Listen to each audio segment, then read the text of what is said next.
मुकाम पे आ चुके हैं। अब बारी है उस ऐसे सब्जेक्ट की जो टोटली थ्योरी है, जिससे बच्चे ना डरे रहते कि यार थ्योरी सब्जेक्ट है, हम पढ़ेंगे कैसे, हम लिख के क्या आएंगे, हम रट्टा कैसे मारेंगे, हमसे तो केस स्टडीज सॉल्व नहीं हो रही, ये नहीं हो रहा, वो नहीं आ रहा, हम ऐसे कैसे पन्ने भर के आएंगे कि हमारे 100 में से 100 मार्क्स आ जाए। जी हाँ, I am talking about business studies and trust me guys, मेरा ये फेवरेट सब्जेक्ट रहा है। मेरे बोर्ड्स में इसमें 95 से ज्यादा मार्क्स आए थे, टर्म 1 में फुल मार्क्स आए थे, और सीयूईटी की बात करूं तो सीयूईटी में मेरे 200 में से 200 मार्क्स आए थे। So I can guide you really really well. ठीक है, मुझे ये सब्जेक्ट बहुत प्यारा था, हमेशा से 11 से ही प्यारा था। मुझे सारी चीजें पता है कि कैसे आप भी 100 में से 100 मार्क्स आ सकते हो, क्योंकि ये ना स्मार्ट वर्क है, not hard work, it is smart work. कैसे तुम पन्ने भर सकते हो जबकि तुम्हें आता इतना सा है, ये सारी चीजें मैं आपको आज की इस वीडियो में बताऊंगी। तो एंड तक वीडियो को जरूर देखना। Subscribe to my channel right now to get some extra luck for your board examination. Like भी कर देना यार, थोड़ा सा मुझे मोटिवेशन मिल जाती है। Comment down with something cute and let's get started with the video. BSc ना बहुत ही सिंपल सब्जेक्ट है। इसमें आपने केवल 2 फंडों का ध्यान रखना है। पहला तो ये कि आप सभी को कीवर्ड्स के थ्रू केस स्टडीज को क्रैक करना आना चाहिए। ये कैसे आएगा ये भी आगे मैं आपको बताऊंगी।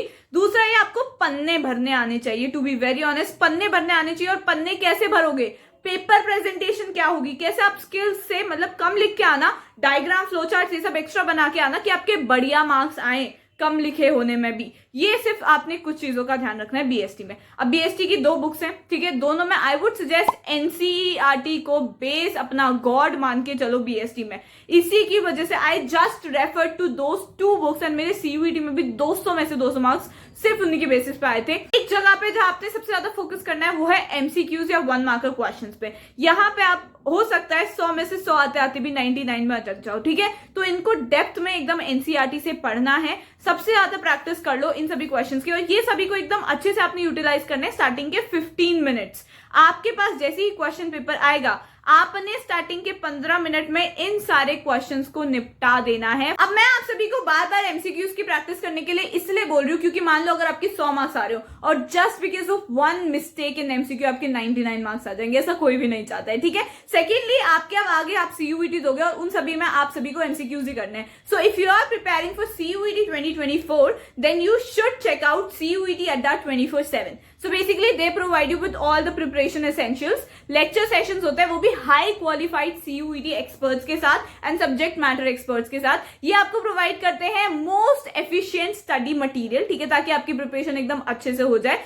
अब इन सब में ये इंक्लूड करते हैं mock test, live classes, video courses, e books, physical books and DPPs at a very affordable price. ठीक है, एंड यू नो जितने भी एस्पिरेंट्स हैं उन सभी को सबसे ज्यादा मॉक टेस्ट करने चाहिए, ज्यादा से ज्यादा प्रीवियस ईयर क्वेश्चंस करने चाहिए, ताकि आपकी प्रैक्टिस एकदम अच्छे से हो जाए और आप सीयूईटी को 4 डालो। ठीक है, सो आप सभी जल्दी से चेकआउट कर सकते हो इनका crash course which is Pratigya and Pratigya plus, where you will be provided with you know all the required mentorship and जितनी भी आपको गाइडेंस चाहिए होती है सीयूईटी 2024 के लिए। ऑल्सो आप सीयूईटी अड्डा 24/7 के चेकआउट कर सकते हो domain specific hybrid test pack, जिसमें आप सभी को मिलते हैं लैंग्वेजेस, जनरल टेस्ट, आप सभी के डोमेन स्पेसिफिक सब्जेक्ट्स हो गए, उसमें उनकी सारी प्रैक्टिस रिलेटेड बुक्स। अब बेसिकली 3 बुक्स मिलेंगी प्लस आपको 80 से ज्यादा OMR प्रैक्टिस किट्स मिलेंगे सीयूईटी अड्डा 24/7 के थ्रू। इससे ना आपको क्या होगा कि आपको एकदम एनवायरमेंट जैसा फील होगा, जैसे आप एक्चुअली में एग्जाम देने जा रहे हो वैसा एनवायरमेंट फील होगा, आपको अच्छे से पता चल जाएगा। और हर एक किट में ना आपको ओवरऑल 80 से 85 प्रैक्टिस पेपर्स मिलेंगे, सारे एमसीक्यूज मिलेंगे, सारे प्रीवियस ईयर क्वेश्चन पेपर मिलेंगे, ताकि एकदम आपकी सॉलिड से प्रैक्टिस हो जाए। सो आपको जरूर चेकआउट करना चाहिए सीयूईटी अड्डा 24/7 के सारे crash course and hybrid kit. So I am providing the link, जो लिंक है वो मैं डिस्क्रिप्शन में डाल दूंगी, also pin in the comment section as well. जल्दी से जाओ और चेकआउट करो CUET Adda 24/7। Let's get back to the video. तो सबसे पहली चीज है कि बीएसटी की जो 2 बुक्स हैं उसमें पहली बुक में तो आपका पूरा यू नो मैनेजमेंट से रिलेटेड है, उसके सारे फिर प्रोसेसेस आ जाएंगे, planning, organising, staffing, directing, controlling, ये सब। ठीक है, दूसरी जो बुक है उसमें financial market, financial management, marketing, consumer protection, ये सब चीजें।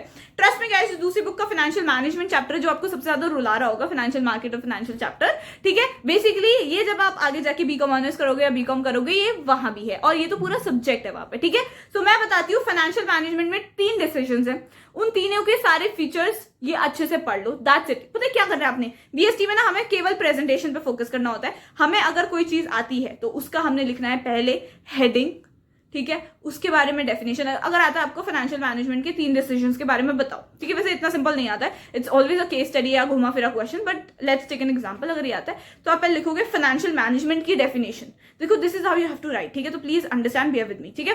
First of all you will write the definition of financial management, then you will write financial management के 3 डिसीजंस होते हैं मेनली, ठीक है, वो लिख दिया आपने। फिर तीनों डिसीजंस की पहले heading and then you have to define those decisions, and then उसके बाद जो अंदर पॉइंटर्स है, all the subheadings, you have to always give the subheadings. तुम्हें कभी पूरे पैराग्राफ्स में नहीं लिख के आना है बीएसटी में, तुम्हें पूरा सब हेडिंग्स लिख के आनी है, ठीक है। सब हेडिंग्स के अंदर तुमने उसको पैराग्राफ्स में एक्सप्लेन करना है, but never ever write the whole answer in your paragraph. Always divide it in subheadings and then subheadings के तुम एक्सप्लेन करके आओ, ठीक है। And never forget to draw a diagram, chart, या फिर जो भी आप कहना चाहो फिगर, उसको हर एक क्वेश्चन में लिख के आओ। अगर तुमसे फीचर्स पूछे गए, ऐसे एक सर्कल बनाओ, फीचर्स लिखो, ऐसे ऐसे करके छोटे छोटे और सर्कल्स बनाओ, उनके हेडिंग्स लिख के आ जाओ, ठीक है।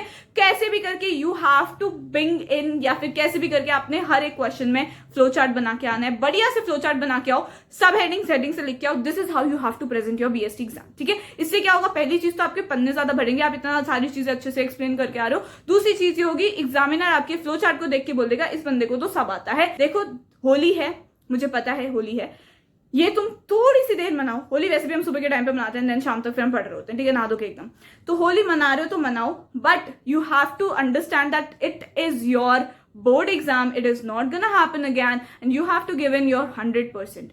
होली मनाओ, I am not going to say कि होली मत मनाना गाइस, जस्ट पढ़ो पढ़ो पढ़ो। Everybody wants a break, Holi मनाओ, be with your relatives, be with your friends, be with your cousins, and then get back to studying.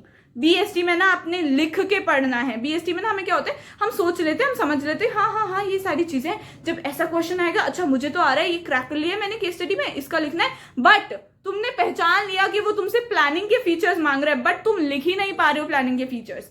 This is what I said in the beginning, that there are 2 things. तुमने crack कर ली, तुम्हें पता चल गया इसका answer क्या है, but you are not able to write it. ये चीज है, तुमने पूरी चीजें जो भी पूछा गया है, how to solve case study, सबसे पहले पूरा क्वेश्चन स्टार्टिंग से नहीं पढ़ना होता है, एंड का जो क्वेश्चन है वो पूछ क्या रहा है। अगर उसने पूछा है कि जैसे प्रिंसिपल्स ऑफ मैनेजमेंट मांग लेते हैं, ठीक है, उसने पूछा है कि कौन सा प्रिंसिपल यहाँ पे वॉयलेट हो रहा है, एंड में ना पूरा केस स्टडी होता है, उसके एंड में ये चीज पूछी जाती है कि you have to find out कौन सा प्रिंसिपल वॉयलेट हो रहा है, फिर जाके तुम स्टार्टिंग से आओ केस स्टडी पे, ठीक है। Never just read the case study from the beginning, you have to read the case study from the end. तुमने क्वेश्चन पढ़ लिया, उसके बाद जाओ टॉप पे, फिर उस क्वेश्चन को दोबारा पढ़ो, ठीक है, एंड देन जहां पे तुम्हें पता चल रहा है अच्छा इसने तो ये वाला प्रिंसिपल वॉयलेट किया है, unity of command, unity of direction, ये वाले प्रिंसिपल वॉयलेट कर रहे हैं, then what you have to write, you have to write कि ये XYZ या जो भी मैनेजर पर्सन है जो भी है have violated this principal. Then you have to define the whole principle.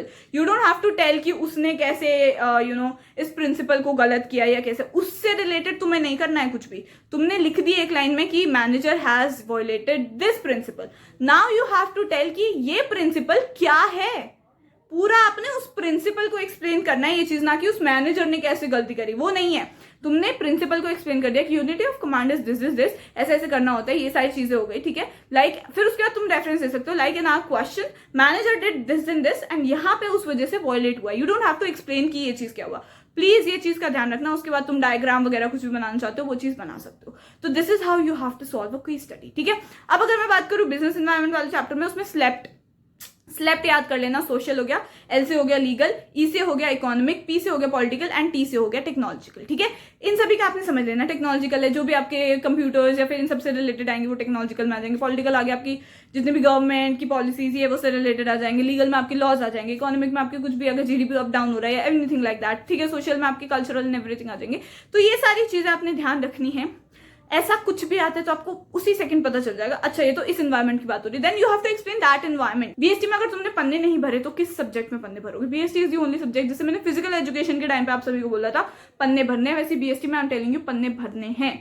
एक अगर आपका 5 मार्क्स का क्वेश्चन है, मान लेते हैं 5 मार्क्स के क्वेश्चन में आपने कम से कम 4 पन्ने भरने हैं, ठीक है। अब 4 पन्ने में आगे पीछे कह रही हूँ, ठीक है, नॉट 4 पन्ने यानी 8 पेजेस, ऐसे नहीं कह रही हूँ। आपने आगे लिख देनी है चीज, उसके बाद पीछे डायग्राम बना दिया, और सब हेडिंग्स लिख दी। तो ऐसे करके ना देखो, अब ये depends on writing is well. अगर आपकी छोटी राइटिंग आपके 3 पेजेस में होगा, मेरी तो राइटिंग बड़ी थी, that is why I am saying 5 pages, ठीक है। तो ऐसी चीज आपने देखनी है, आपने खुद से मैनेज करके एनालाइज करके करना है, और लिख के पढ़ो, प्लीज लिख के करो। आप दिमाग में सोचोगे कि मैं ये पॉइंट्स लिख दूंगा, but then at the end of the day what happens is lack of time रह जाता है। हम एक क्वेश्चन हमें आता है, हम उसको इतने अच्छे से लिखते हैं, वो 7-8 पन्ने भर के आ रहे होते हैं, वहीं एंड में हमारे को जो लास्ट क्वेश्चन है हमारा, उसमें हम 2 पन्नों में फिनिश कर रहे होते हैं, बिकॉज टाइम नहीं होता हमारे पास। तो टाइम मैनेज करके चलो, स्टार्टिंग से ये देख के चलो। मॉक टेस्ट दो, mock test is the only way how you can find out कि तुम्हारे को कितना टाइम लग रहा है। सिट डाउन, मॉक टेस्ट दो 3 घंटे का straight. You have to just leave everything, don't see any book और phone for hints, just sit down and write straight for 3 hours. उससे आपकी प्रैक्टिस होगी। आई नो आप बोर्ड दे रहे हो, अभी आपकी प्रैक्टिस है 3 घंटे एग्जाम देंगे everything, but it's a theory subject, तो तुम्हें पूरा कंसंट्रेशन इसमें देना पड़ेगा एंड अच्छे से करना पड़ेगा, ठीक है। प्रोसेस में तुम फ्लो चार्ट कैसे बनाओगे? ऊपर लिखो प्रोसेस, नीचे एरो डालो, फर्स्ट स्टेप, नीचे एरो डालो, सेकंड स्टेप, ऐसे करके तुम फ्लो चार्ट खुद से बना सकते हो।